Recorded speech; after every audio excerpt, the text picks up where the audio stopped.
Icebergs are an important part of YouTube now. Somehow there was no such video for the F1 community until Perspective decided to release this.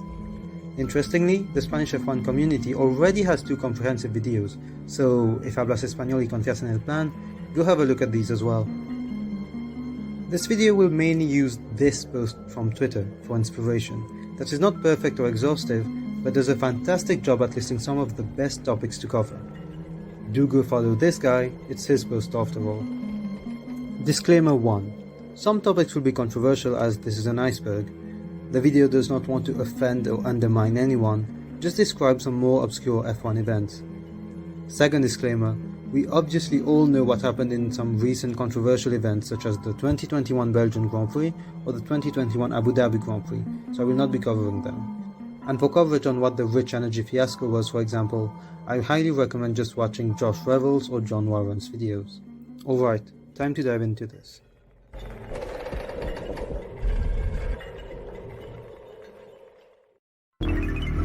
Welcome to the tier 1 of this iceberg. Honestly, most seasoned F1 fans will probably know every single thing in this tier, but newer fans might not, and we do not discriminate, so we still need to look at them. Valtteri, it's James. Now for some, this one barely deserves any explanation, but for others, you may not know where this comes from. After qualifying on pole position at the 2018 Russian Grand Prix, Valtteri Bottas was in strong contention for winning the race halfway through, only to infamously be told to cede his position to teammate Lewis Hamilton, allowing him to gain additional points over championship rival Sebastian Vettel. The infamous radio message was not given by his personal engineer, but instead by chief strategist at Mercedes, James Vowles. It became a huge meme in the Formula 1 community, but the team order affected Bottas quite a lot. In an interview afterwards, he claimed he even thought about quitting Formula 1, and he wondered what he's doing in F1 if he's not allowed to claim race wins. Earlier in 2018 at the German Grand Prix, we had already heard of Valtteri as James, but it gained less traction at the time as it was in order to maintain positions rather than cede positions. Funny enough though, when Bottas won the 2019 Japanese Grand Prix, his post-win radio message started with, "James, it's Valtteri." Canada 2019. No guys, no, not like that, no. Seriously, you need to be an absolute blind man to think that you can go through the grass and then control your car. I was lucky that I didn't hit the wall. Where the hell I am supposed to go? This is a wrong world. I tell you, this is not fair. At the 2019 Canadian Grand Prix, a controversial penalty was imposed by the FIA on Sebastian Vettel, which definitely cost him the win. Vettel had made a mistake on lap 48 at turn 3 and suddenly rejoined the track after turn 4. In doing so, he squeezed Lewis Hamilton against the wall, which forced the Briton to lift to avoid a crash that would have probably ended both of their races. It would take the stewards 9 laps to announce that they would impose a 5-second penalty on Vettel for rejoining the circuit in an unsafe manner. Vettel was livid, and he complained about the decision during the race and after the race. Many other drivers also didn't really understand the decision, even Lewis Hamilton was a bit confused. Of course, all of this would lead to the infamous cult moment, where Vettel swapped the number 1 and number 2 boards. Monza Quali 2019. In 2019, slipstream was particularly effective. Engineers had predicted that up to 7 tenths could be gained at Monza in the quali session with a perfect tow.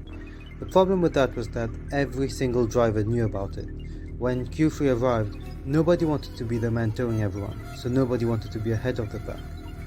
Hülkenberg decided to slow down in the runoff area, thinking that he would force Stroll by, but Stroll was having none of it.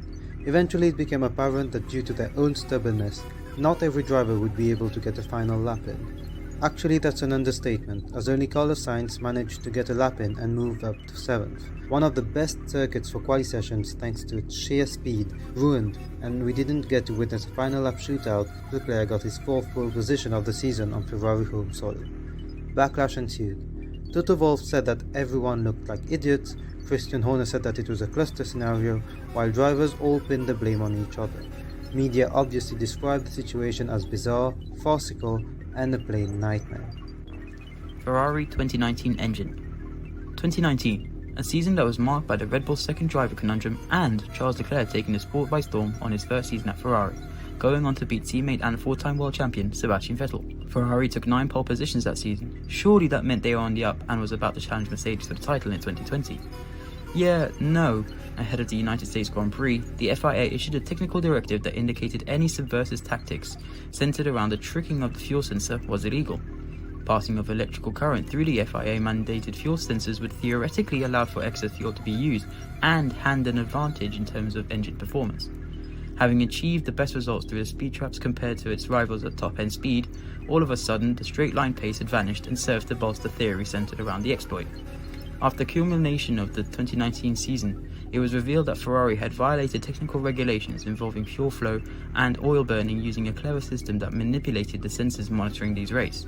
The FIA soon investigated the scenario further, and it concluded in a mysterious agreement with the team, some of which definitely explained Ferrari's poor performance in 2020. Racing Point brake ducts. In 2020, Racing Point turned up with the RP20, a car that was widely nicknamed the Pink Mercedes, and it was easy to see why. The car was largely inspired and reverse engineered from the title-winning Mercedes W10 of the year prior. While using the other team's designs is common practice in F1 for teams to keep up with the front runners, it was obvious that the pink outfit barely changed anything from the W10. The issue was that there is nothing illegal in doing that in F1, so a team cannot be disqualified for copying another car. However, the FIA did state that the RP20's brake ducts were so similar to the W10 that effectively their designer was Mercedes and not Racing Point. This was in breach of FIA's sporting regulations, and Racing Point was docked 15 points in the Constructors' Championship and fined €400,000. 2005 USGP.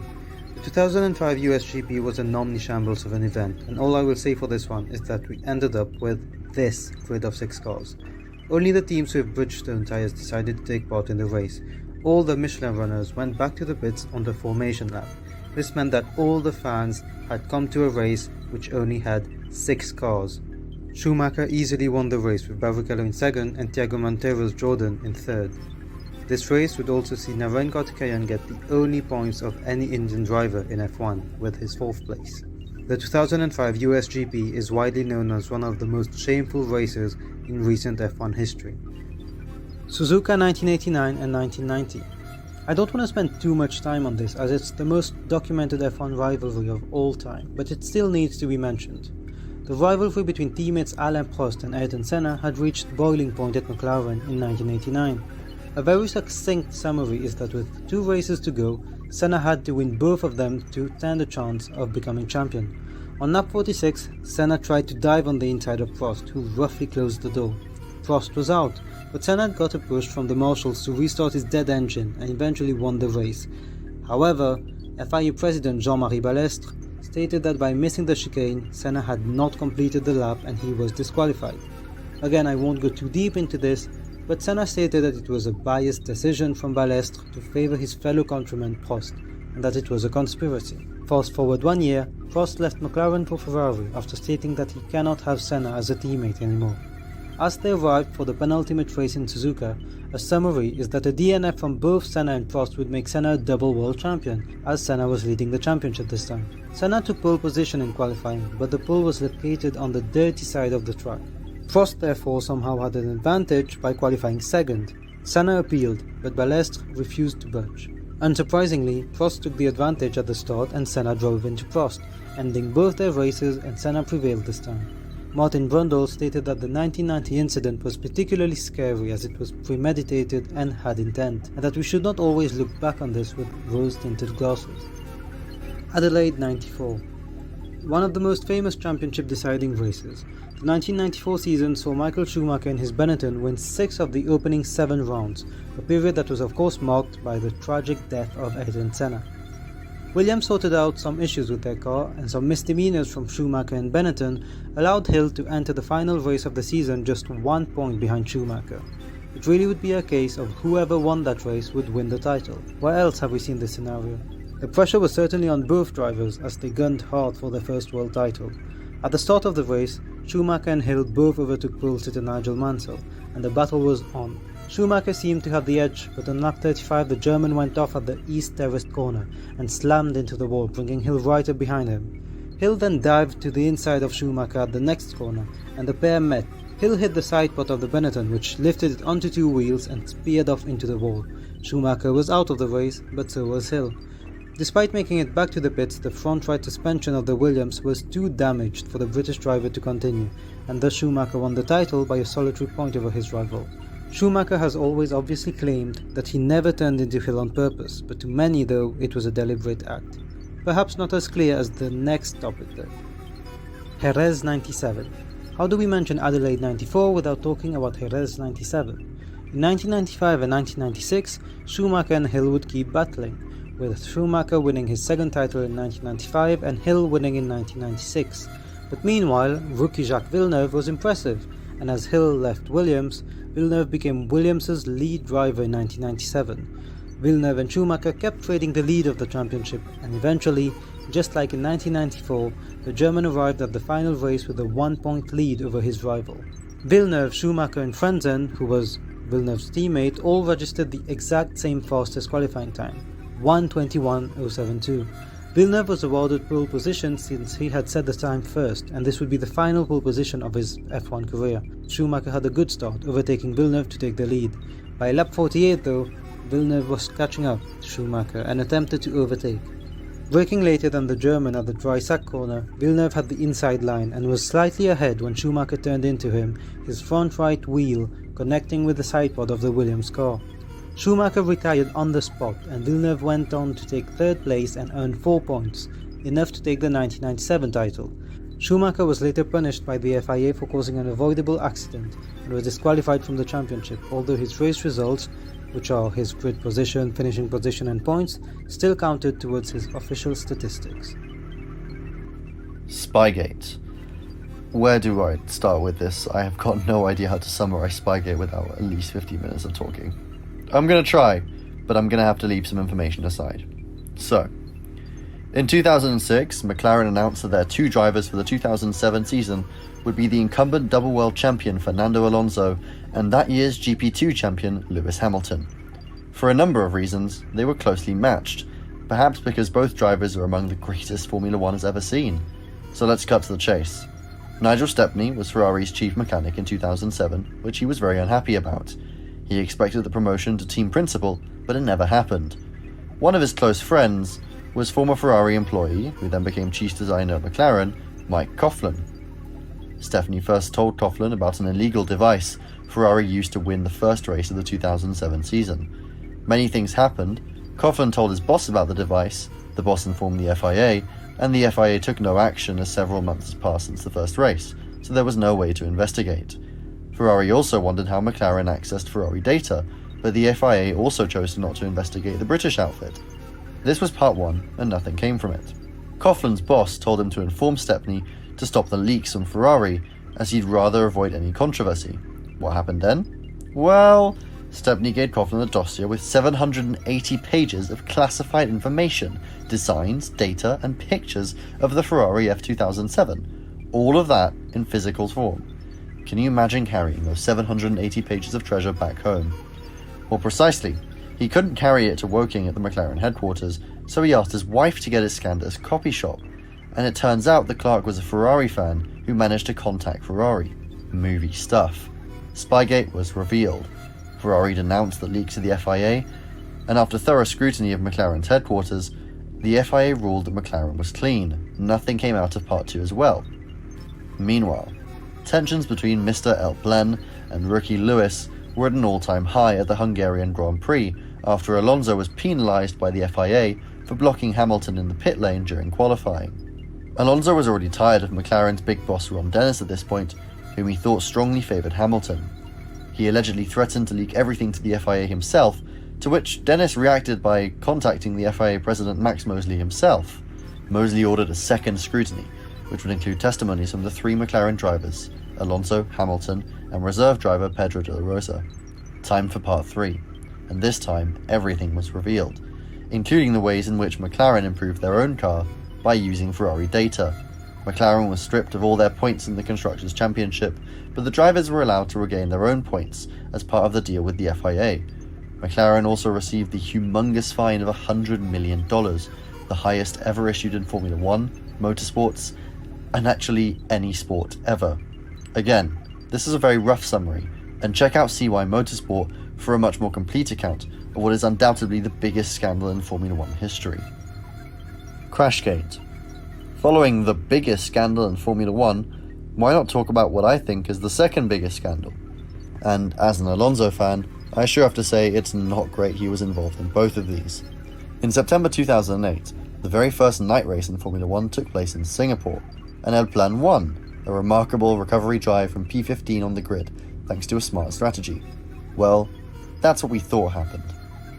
Flash forward to July 2009, and Nelson Piquet Jr., Renault's second driver, is fired mid-season. Alonso had finished 5th in the 2008 season, while Piquet Jr. finished 12th, with less than a third of Alonso's tally of points. When he was fired in 2009, the Brazilian was yet to score a single point for Renault. The divorce went very, very badly. Piquet accused Briatore of never supporting him and being his, I quote, executioner at Renault. A few days later, Piquet gave evidence to the FIA about weird events that apparently occurred in Singapore. On the 30th of August 2009, the bomb dropped on Brazilian television, as it was stated that Piquet was ordered to crash in Singapore. Now, how is that important? Well, Alonso won the race thanks to a very, very early pit stop on lap 12 of the race. That pit stop seemed absurd, as calculations showed the earliest pit stop that was feasible for the race was from lap 18. Piquet, weirdly, crashed on lap 14, bringing out the safety car. The weird rules of 2008 meant that the pit lane was closed until all cars had bunched up behind the safety car. As Alonso was the only one to pit at this point, he basically gained 25 seconds on everyone else, as they had to serve a pit stop. The Spaniard then pretty much comfortably won. If Piquet had crashed deliberately, Renault had effectively decided the outcome of an entire race. Piquet was certain he was right, and stated he wasn't scared of anyone as he simply knew the facts were correct. After the FIA started investigating the issue, Renault threatened to take legal action against Piquet Jr. and his dad.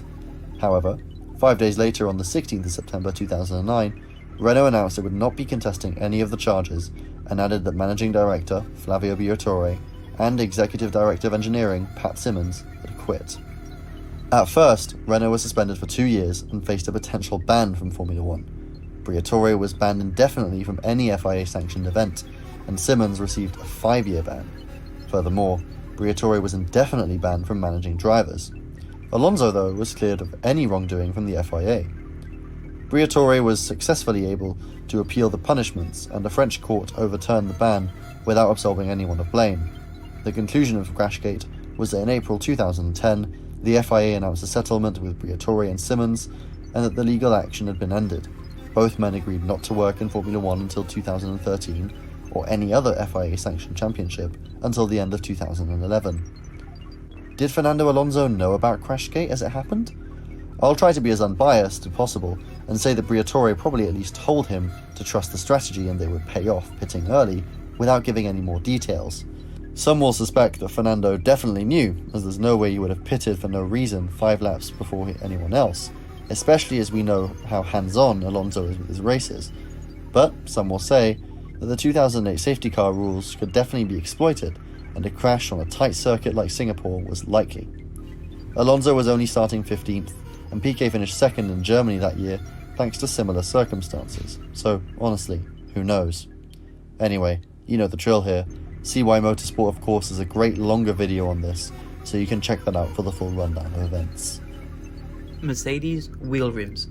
In 2018, Mercedes was coming under increasing pressure due to the challenge posed by Ferrari and Sebastian Vettel. As you will have seen in the 2021 season, the smallest tricks between rival teams can make one car just that 1/10 quicker than the other. Mercedes' controversial trick wasn't about the engine like Ferrari in 2019, or the wings like Red Bull in 2021, it was about the wheel rims. Ahead of the Belgian Grand Prix, Mercedes made a fairly innocuous change to its rear rims, as large fins were added to the outer face to alter the rim's temperature. But then, in Singapore, Mercedes introduced a new design featuring a series of holes in the wheel. This caught the eye of rival teams as they wondered whether this qualified as a movable aerodynamic device, which the FIA absolutely hates. Previously, Red Bull's blown axle concept had been banned by the FIA in 2012. Mercedes was however able to successfully argue that any aerodynamic effect was a secondary effect, and that the primary purpose was for temperature control for the rear tyres. In the end, Mercedes got the green light to run these wheel rims as from the Mexican Grand Prix, but it was quite a big thing in October 2018. Haas floor. In 2018, one of Haas's upgrades to its floor was ruled illegal. Haas brought an update for the Canadian Grand Prix that year, and the debate was over the legality of a particular area of the VF-18's floor called the splitter. F1 rules state that the front area of the splitter needs to be shaped in a certain way. There must be a 50mm radius on each front corner when viewed directly beneath the car after having defined that surface. The changes made to the car in Canada made it harder to define the surface as these pics suggest. Renault's appeal meant that Romain Grosjean was disqualified from the race, and Renault was able to take back 4th place in the Constructors' Championship. But do you know what the most important outcome of all of this was? The F1 legend that is Sergei Sirotkin was promoted from P11 to P10, which gave him the only point of his humble F1 career. It was also Williams' last double points finish until the 2021 Hungarian Grand Prix.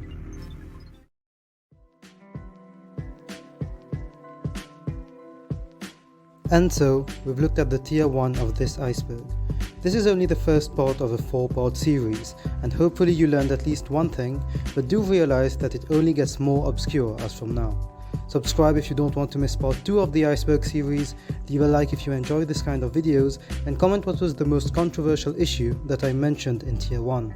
Thanks so much for watching, and see you next time for part 2.